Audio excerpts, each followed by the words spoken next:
Hi everyone, this is Dave and I'm currently sitting in my editing room. It's time for version 2 of the editing room tour for this year with all of the updates that go into producing the videos on the Geekanoids channel.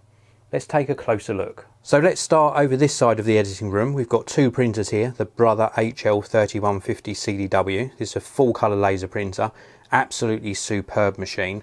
And then we've got a new addition to the editing room. This is an Epson EcoTank.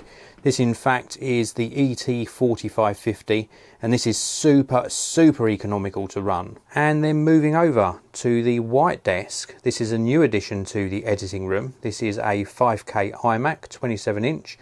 Very latest specification. I'm doing a lot of my video editing on here, and to help the video editing run at a very fast speed, we've got some cool storage, and I'll show you a lot more storage during this video.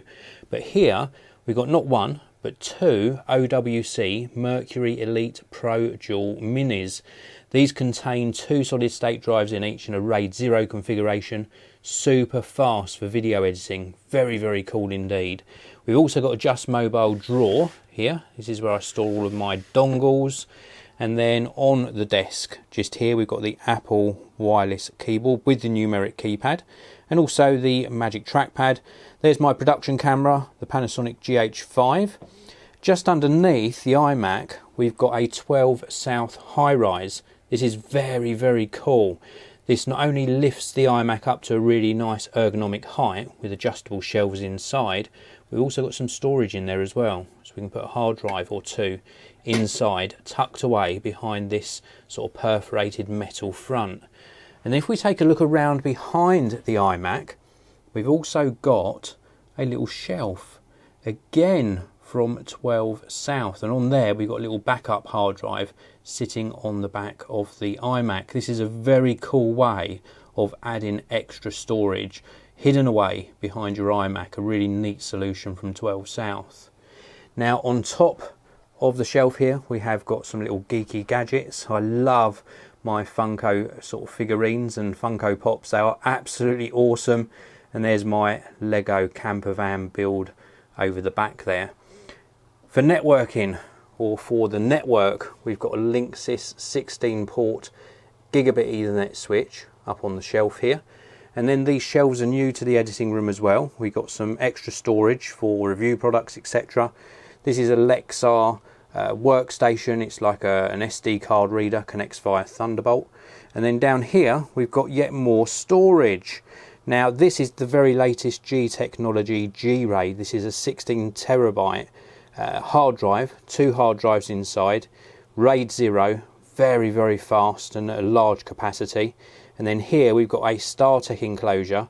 Again, this has got solid state drives inside, very fast. This is not Thunderbolt, this is USB 3.1 Gen 2, and it gives a really fast performance. Now this particular hard drive, the 16 terabyte one, is mirrored across to this one at the end of each day. This is a LaCie hard drive, Thunderbolt again. And then over here we've got a very similar setup, one RAID 0 drive mirroring onto another one, and these are connected to the Mac Pro. Now before we move on to the main desk, a lot of you ask what chair I use. Well, this is the Herman Miller Mirra 2.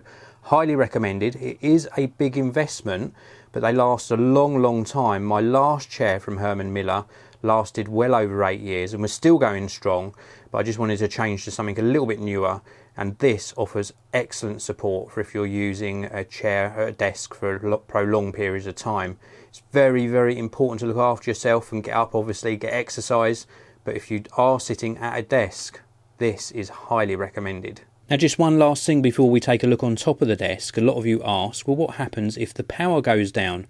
Well, I use two different UPS devices. These are uninterruptible power supplies, and this is one from CyberPower, and this actually has backup power for around about 10 to 12 minutes for my Mac Pro and all of the connected hard drives. So now onto the main desk, and obviously you can see this really big curved monitor. It's an ultra wide monitor from LG. It's their 38UC99, so it's a 38-inch widescreen monitor. The reason I love this is if you look at my timeline there on Final Cut Pro 10, I don't have to do much scrolling. You can fit so much of the timeline in, and it just works excellently. Very, very colour accurate, nice viewing angles, and probably one of my better purchases. This is a really good investment for my company. So what else is on the desk? Well, just above the desk here, we have got the Rode NT USB, and that's on a PSA-1 arm. It's a really good microphone. And behind the microphone, you'll see this foam. This is AIX foam. And this is like acoustic foam. It creates a really good acoustic sound in the room, great for doing voiceovers. For audio monitoring, I've got some Tannoy Reveal speakers. They are on top of some Editor's Keys monitor stands. So this just sort of aids with taking out any vibrations that might go down into the desk. We've got a spare Magic Trackpad there, which is actually attached to my 13-inch MacBook Pro. Now the 13-inch MacBook Pro connects to an OWC Thunderbolt 3 dock. This is just here, and this in turn is connected to the internet. It also gives me an SD card reader, and that's connected to another input on the LG monitor. So if I want to switch across to editing or using the MacBook Pro, it's just a single cable to the dock, and then in turn the dock connects all of my peripherals and connects it to the external display. The keyboard I'm using is this Canex keyboard, and I've also got another Apple Magic Trackpad. So this controls the late 2013 Mac Pro, which is still going strong. I have also got a Scarlett 2i2 audio interface over the back here from Focusrite. I use that on occasion, and a few little accessories dotted around. You'll also see a lot of these Moleskine books. I use these for taking notes and for my diary. Some of that gets sent across to the Things app and also my calendar on the Mac, and everything just works very, very smoothly. I'm really pleased with it. Now with regards to colour calibration on the monitor, I have got that connected to this X-Rite i1 display colour calibrator or monitor calibrator. This also monitors the ambient light and adjusts the monitor accordingly, and gives me really good colour accuracy in the videos and images that I produce. Now a few more bits on the desk that you'll probably have questions about. This is my Manfrotto Pixie tripod with a smartphone holder on the top. I use this when I'm testing smartphones. Currently I'm testing the Motorola Moto Z2 Play. And then over the back here, you may well have spotted a couple of USB flash drives. These are really useful bits of kit. This is from Who2. It's got a lightning connector on it. I use that to connect to my iPhone. And then this one here is from SanDisk. It's got a USB-C connector, and I use that to get footage off of Android smartphones. So that is it for the editing room tour for this year.